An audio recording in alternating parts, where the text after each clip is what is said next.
And day 3 of Country Radio Seminar continues here, too. The final day here in Nashville, Tennessee. Of course, we'll have tomorrow to recover and then back to Texas on Sunday, too. Again, Brandon Morrill here. Caden Gordon will be here in just a little bit, presented by the CadenGordonShow.com, today's best country mix. And, of course, friends out there, the SportsGuysPodcast.com, a good Friday morning, almost said Thursday, yesterday, when it's there, too.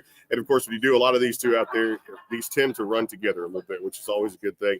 And thanks to Sandy, June, Olivia Rocks Music out there for their sponsorship. And, of course, presented by the CadenGordonShow.com, today's best country mix. I tell you, we always save the best for last when it comes down to it. And he's a good friend of mine, good friend of the show. Ryan Larkins, what's up, man? Not much. How have you been doing? It's been good, man. It's been a good week. And you say you're not going to stay out late, but you end up doing it anyway. You just have to. I mean, and then it's like, okay, well, can you come out to this? Can you come out to this? And you just got to, it's just a week, it's just a week. You can do it.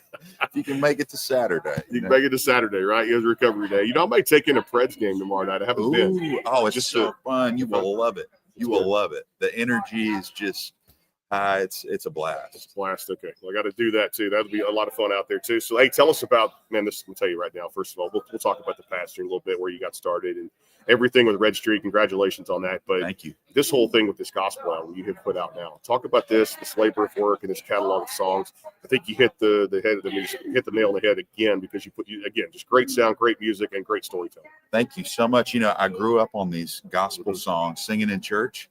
And so what I started doing is, like, on TikTok, every Sunday, I would sit down, I would record a gospel song, and I would put it out. And I had a few of those videos just go viral, and people were saying, hey, we want this. We want you to go in and record. And so I went into the studio. I didn't even really plan it out. I just sat down. We set up some microphones. We hit record, and I a couple days later wound up with this gospel album. And I really do feel like, God's hand was on it, and the label was so excited about it when I played it for them, and we put it out. People have really been loving it, and I'm just so thankful. What was your favorite song to record on there that you stepped in there and we just made magic with, like, maybe one or two songs you were like, this had to make the record? There are a few, honestly. I remember we sat down and I was like, man, let me just try I'll Fly Away. Put it in red. And so Adam, the engineer, he hit record, and I was like, 1, 2. And so the first take of I'll Fly Away is what you hear on the album. And I think that one's really special. Later on that day, I was like, man, I think I'm going to do What a Friend We Have in Jesus. But we had tried it, with guitar, and it just didn't quite feel right. And I was like, just give me a pass. I'll do a little verse and chorus without any music. So I did it. And that's what you hear, the first song on the album. I think that one's really special too. There are so many that I love. It's hard to pick just one. I'm sure it is too. Hey, talk about the story from your own EP, the Ryan Larkins EP, which was fantastic. I got my little girl head singing this, and I tell you, she loves it. That king of country music, and what you put out was so authentic and so true, man, to the heart out there too. Storytelling lyrically meant something. A man that holds the beer. Yeah. And this was music that I'm sure was near and dear to your heart, even back before The Painter came out, which I know you said changed your career. Absolutely. Unlike anything else out there where Cody picked up and recorded. Fantastic song for you to write. It's just been a whirlwind for you to see the success, and congratulations for it. But I think it's also the songs that reach the people and touch the people in a way that makes them feel positive, or can reach the blue-collar workers out there that know that, man, all this hard work in their life is paying off. And it's music they can resonate with, right? Absolutely. And I think country music has always been about great songs, great songwriting, and I want to put out the best possible songs I can.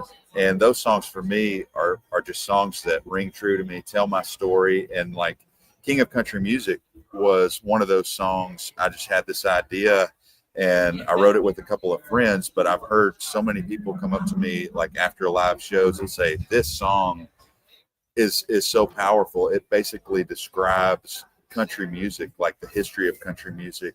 And so I've loved playing that one live and having that one out there. And like with The Man That Holds the Beer, that's just such a fun, I can see this guy sitting on the back porch after a long day, cracking open a cold one and just being thankful for all the things that he has. And that's a message that can resonate with everybody. So I'm just thankful to have those songs out there. Yeah, those cuts, man. It's line dance music, two-step music. I love it so much, and it resonated with my daughter, my family so much, and it's just that, true to that core. But, going back to King of Country Music, you get a chance to talk about, Haggard and like I said, Jones, and you talk about Straight, and you've made this and you congratulations on the Opry, because thank you. Just finished a slew of shows on WSM this past fall. You stepped on that stage. We got to talk about that too, like the chills up and down your spine and getting in that center circle. Talk about that.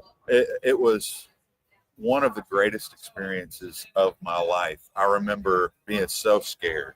I was so nervous, but one of my heroes, Whispering Bill Anderson, decided he was going to announce me at the Opry, and I remember standing on the side of the stage, just a nervous wreck.